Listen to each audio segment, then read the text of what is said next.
મિત્રો, જે મહિલાઓ દરરોજ સ્નાન કરે છે તે આ વિડીયો અવશ્ય જુએ. આજે અમે તમને જીવનના એક એવા સત્ય વિશે જણાવવા જઈ રહ્યા છીએ જે તમને કોઈ કહેતું નથી. અને જો તમે પણ આ ભૂલો કરતા હો તો તમારે જીવનભર પસ્તાવો કરવો પડશે. મિત્રો, સ્ત્રીની એક એવી વસ્તુ છે જે ક્યારેય સંપૂર્ણપણે ન ઉતારવી જોઈએ. કોઈ પણ પુરુષે આ ભૂલ ન કરવી જોઈએ, નહીં તો તમારે ભયંકર પરિણામ ભોગવવા પડશે. તમે બરબાદ થઈ શકો છો. અને આ સાથે આ વિડીયોમાં આપણે જાણીશું કે મહિલાઓ સ્નાન કરતી વખતે કઈ ભૂલો કરે છે જે ક્યારે તેમણે ન કરવી જોઈએ. સંપૂર્ણ જાણકારી માટે મિત્રો આ વિડીયો અંત સુધી અવશ્ય નિહાળજો. હવે અહીં કેટલાક મિત્રો હશે જેઓ અમારી વાતને હળવાશથી લેશે, કારણ કે તેમને વાસ્તુશાસ્ત્રનું જ્ઞાન નહીં હોય. તમારી જે પણ ઈચ્છા હોય તે તમારી ઈચ્છા પૂરી કરવા માટે ભગવાનના દ્વારે જાઓ છો અને હાથ જોડીને તમારી મનોકામના પૂરી કરવા માટે આશીર્વાદ માગો છો, પણ તે ઈચ્છા પૂરી નથી થતી. તેનું કારણ એ છે કે આપણે જે પણ ભગવાનમાં માનીએ છીએ તેની પૂજા સાચા મનથી નથી કરતા. અને જો તમારામાંથી કોઈ ભગવાન શ્રી રામને સાચા દિલથી માનતા હોય તો કોમેન્ટ બોક્સમાં જય શ્રી રામ જરૂર લખજો. અને પછી જ ભગવાનને ખબર પડશે કે આપણે કેટલા સાચા છીએ અને કેટલી નિષ્ઠાથી પૂજા કરીએ છીએ. અને આજે નહીં તો કાલે, અથવા વહેલા કે મોડા, તમારે આ વાત જાણવી જ પડશે જે અમે તમને જણાવવા અત્યારે જઈ રહ્યા છીએ. ખાસ કરીને મહિલાઓની એક એવી વસ્તુ જે કોઈ પણ પુરુષે ભૂલથી પણ ક્યારેય ના ઉતારવી જોઈએ, નહીં તો તમારે ગંભીર પરિણામો ભોગવવા પડી શકે છે. મહિલાઓની આ વસ્તુ ઉતારવી એ ખૂબ જ શરમજનક બાબત માનવામાં આવે છે. જો તમે તેને ઉતારી દેશો તો તમારો ખરાબ સમય આજથી જ શરૂ થઈ છે. આ સાથે હું તમને શાસ્ત્રોમાં જણાવવામાં આવેલી કેટલીક ભૂલો વિશે જણાવીશ જે ઘરની મહિલાઓએ ક્યારેય ન કરવી જોઈએ. ચાણક્ય નીતિ અનુસાર સ્ત્રીઓને કોઈ સમજી શકતું નથી. મિત્રો, ભારતમાં મહિલાઓને દેવીનો દરજ્જો આપવામાં આવે છે, પરંતુ સમાજ દ્વારા સમયાંતરે આ દેવી પર અત્યાચાર કરવામાં આવે છે. આચાર્ય ચાણક્યએ તેમના પુસ્તક ચાણક્ય નીતિમાં ચારિત્રહીન મહિલાઓ વિશે ઘણી એવી વાતોનો ઉલ્લેખ કર્યો છે. આ પુસ્તકમાં ઘણી બધી મહિલાઓ વિશે જાણકારી દેવામાં આવી છે જે લોકો તેમના વિશે વિચારે છે અને તેમને અનુસરે છે. તેઓ તેમના જીવનમાં ક્યારેય દુઃખ અને છેતરપિંડીનો અભાવ કરતા નથી. આચાર્ય ચાણક્યએ તેમના પુસ્તકમાં તે પરિસ્થિતિઓ વિશે લખ્યું છે જે આજે પણ જોઈ શકાય છે. આચાર્ય ચાણક્યએ મહિલાઓ વિશે કેટલીક એવી વાતો જણાવી છે જે તમને ચરિત્રહીન સ્ત્રીના પ્રેમમાં પડતા અટકાવશે. અત્યારે તમે જે પણ કામ કરી રહ્યા હોય તેને સાઈડમાં મૂકી દો. અમે તમને જે કહી રહ્યા છીએ તે ધ્યાનથી જુઓ અને સાંભળો. જે ઘરમાં સ્ત્રીઓ સવારે મોડે સુધી સૂતી હોય ત્યાં દેવી લક્ષ્મી ક્યારેય પ્રવેશ કરતી નથી. જે મહિલાઓ સવારે વહેલા ઉઠીને ઘર સાફ કરે છે તેમના ઘરમાં આવી નકારાત્મકતા ક્યારેય આવતી નથી. તેમજ આવા ઘરોમાં દેવી દેવતાઓનો વાસ હંમેશા રહે છે. જો મહિલાઓ સવારે મોડે સુધી સૂતી હોય તો તેને શુભ માનવામાં આવતું નથી. જો વૈજ્ઞાનિક દ્રષ્ટિકોણથી જોવામાં આવે તો આ સ્વાસ્થ્ય માટે પણ સારું નથી માનવામાં આવતું. સવારે મોડે સુધી સૂવાથી વ્યક્તિ આળસુ બની જાય છે. હિન્દુ ધાર્મિક ગ્રંથોમાં સ્નાન સંબંધિત કેટલાક ખાસ નિયમો જણાવવામાં આવ્યા છે જેનું આપણે બધાએ પાલન કરવું જોઈએ. જેમાં સૌથી મહત્વનો નિયમ છે સ્નાન કરવાનો યોગ્ય સમય. તમને જણાવીએ કે સવારે 8 વાગ્યા પછી સ્નાન કરવું એ આપણા શાસ્ત્રોમાં યોગ્ય સમય માનવામાં આવતો નથી. આ સમયે પર્યાવરણમાં દેવી શક્તિ ખૂબ જ ઓછી થઈ જાય છે, તેથી જ માણસમાં ઉત્સાહ અને ઉર્જાનો અભાવ હોય છે, જેના કારણે તે દિવસભર આળસ અનુભવે છે. મિત્રો, દિવસભર શરીરમાં સુસ્તી રહે છે અને કોઈ કામ કરવાનું મન નથી થતું. એટલા માટે 8 વાગ્યા પછી ક્યારેય સ્નાન ન કરવું જોઈએ. જે મહિલાઓ 8 વાગ્યા પછી સ્નાન કરે છે તે તેમના જીવનમાં દુર્ભાગ્ય રહે છે અને તેને ઘરમાં ક્યારેય સુખ સમૃદ્ધિ નથી આવતી.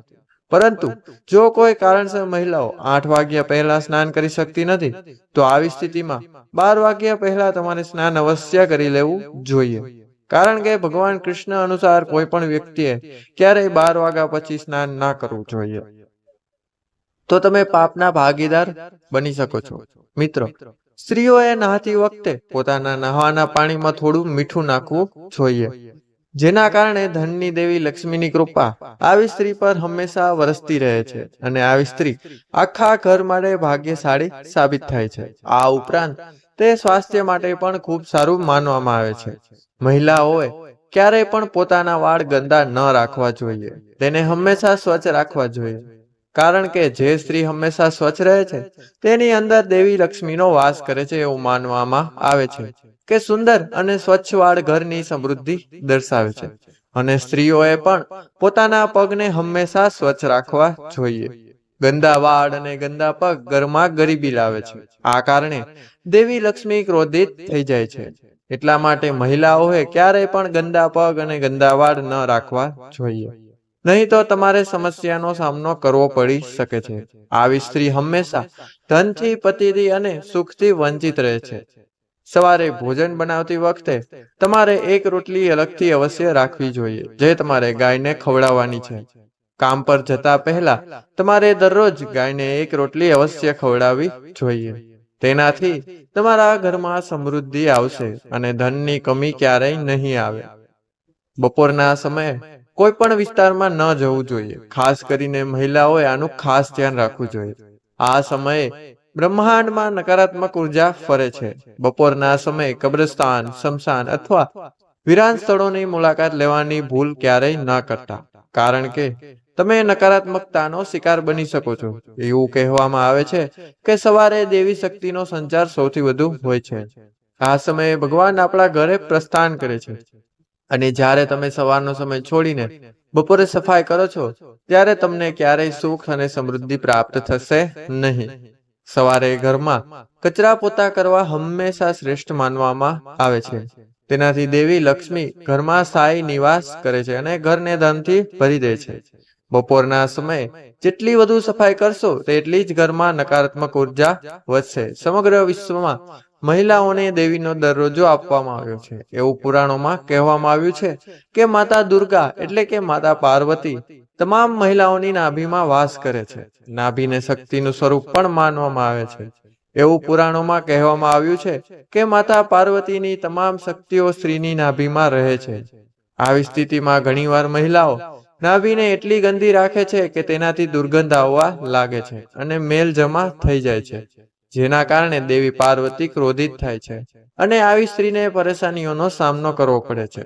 શાસ્ત્રોમાં કહેવાયું છે કે જે પણ સ્ત્રી પોતાની નાભીને ગંદી રાખે છે તેના લગ્ન જીવનમાં અવરોધોનો સામનો કરવો પડે છે. સ્ત્રીનું જીવન બરબાદ થઈ જાય છે કારણ કે નાભીમાં દેવી પાર્વતીનો વાસ હોય છે અને જ્યારે તમે તેને ગંદી રાખશો તો તમારી સાથે ચોક્કસ ખરાબ થશે. અને આવી સ્ત્રીના પરિવારના સભ્યોને પણ કોઈ કામમાં સફળતા નહીં મળે. તો જો તમે પણ તમારા ઘરમાં સૌભાગ્ય ઈચ્છો છો તો પછી તમારી નાભીને સાફ રાખો. ચાલો જાણીએ મહિલાઓની કઈ એવી વસ્તુઓ છે જેને પુરુષોએ ક્યારેય ન ઉતારવી જોઈએ. નહીં તો તમારે ગંભીર પરિણામ ભોગવવા પડી શકે છે અને તમને બરબાદ પણ કરી શકે છે. મિત્રો, શાસ્ત્રોમાં લખ્યું છે કે જ્યાં પણ સ્ત્રીનું અપમાન થાય છે ત્યાં ભગવાન પણ પોતાનું સ્થાન ગ્રહણ નથી કરતા.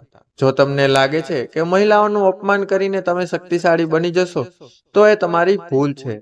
સ્ત્રીઓને સન્માન આપતા ભગવાન શ્રી કૃષ્ણએ કહ્યું છે કે જ્યાં સ્ત્રીઓનું સન્માન નથી થતું ત્યાં દેવી દેવતાઓનો વાસ થતો નથી. આના પછી આગળ ભગવાન શ્રી કૃષ્ણ કહે છે કે જો તમારે તમારા જીવનમાં પ્રગતિ કરવી હોય તો તમારે સ્ત્રીઓનું સન્માન કરવું પડશે. અને જે વ્યક્તિ પોતાના જીવનમાં સ્ત્રીઓનું સન્માન કરે છે તે અવશ્ય સફળ બને છે. અને ધ્યાન રાખો કે કોઈ પણ વ્યક્તિ જે સ્ત્રીઓની ઇજ્જત ઉતારે છે તે ક્યારે સફળ થતો નથી અને જીવનમાં હંમેશા નિષ્ફળતા તેના પરિણામ ચૂમે છે. ભગવાન શ્રી કૃષ્ણ આગળ કહે છે કે હે મિત્રો, જો તમારે જીવનમાં સફળ થવું હોય, દરેક સુખ મેળવવા માંગતા હોય જીવનમાં, તો તમારે ક્યારેય કોઈ સ્ત્રીની ઇજ્જત ન ઉતારવી જોઈએ. તમારે તે સ્ત્રીનો હંમેશા આદર કરવો જોઈએ. હવે તમને જણાવી જ્યારે છીએ કે કેવી રીતે સારી સ્ત્રીની ઓળખ કરવી. શારીરિક વિજ્ઞાન અનુસાર નાનું મોં ધરાવતી સ્ત્રી તેના પતિ માટે શુભ માનવામાં આવે છે. પરંતુ એક વાતનું ધ્યાન રાખો કે સ્ત્રીનું મોઢું બહુ નાનું ના હોવું જોઈએ, અન્યથા તે ભરોસા પાત્ર ગણાતી નથી. જો સ્ત્રીનું નાક નાનું હોય તો તે સ્ત્રી કામદાર હોય છે અને જો નાકનો આગળનો ભાગ લાંબો હોય તો આવી સ્ત્રીને રાણીનું સુખ મળે છે. જે સ્ત્રીના હોઠની વચ્ચે રેખા દેખાય છે તે ભાગ્યશાળી માનવામાં આવે છે. જો એ મહિલાઓના દાંત સફેદ હોય અને એક સીધી રેખામાં હોય તો તે ખૂબ જ શુભ માનવામાં આવે છે. જે સ્ત્રીના ડાબા હાથ પર તલ હોય છે તે ખૂબ જ ભાગ્યશાળી હોય છે. આ સાથે જે સ્ત્રીના ગાલ, હોઠ, હાથ, કાન, નાક અને ગળામાં પણ તલ હોય છે તેમનું જીવન ખૂબ જ સુખમય વીતે છે અને તેના જીવનમાં સુખ ભરેલું હોય છે. તો મિત્રો, જો આ વિડીયો તમને પસંદ આવ્યો હોય તો ચેનલને લાઈક કરજો, વિડીયોને લાઈક કરજો અને ચેનલને સબસ્ક્રાઇબ કરજો અને બાજુમાં આપેલા બેલ આઇકન બટનને અવશ્ય દબાવો, જેથી અમારા નવા વિડીયોનું નોટિફિકેશન સૌથી પહેલા મળી રહે. આ ઉપરાંત આ વિડીયો તમને કેવો લાગ્યો તે કોમેન્ટ બોક્સમાં કોમેન્ટ કરીને અમને જરૂર જણાવજો. તો મિત્રો, આપણે હવે મળીશું આવા જ નવા માહિતીથી ભરપૂર વિડીયો સાથે. ત્યાં સુધી બધાને જય શ્રી કૃષ્ણ. હર હર મહાદેવ. મળીશું નવા વિડીયો સાથે. વિડીયોને અંત સુધી નિહાળવા બદલ આપનો આભાર. ખૂબ ખૂબ ધન્યવાદ.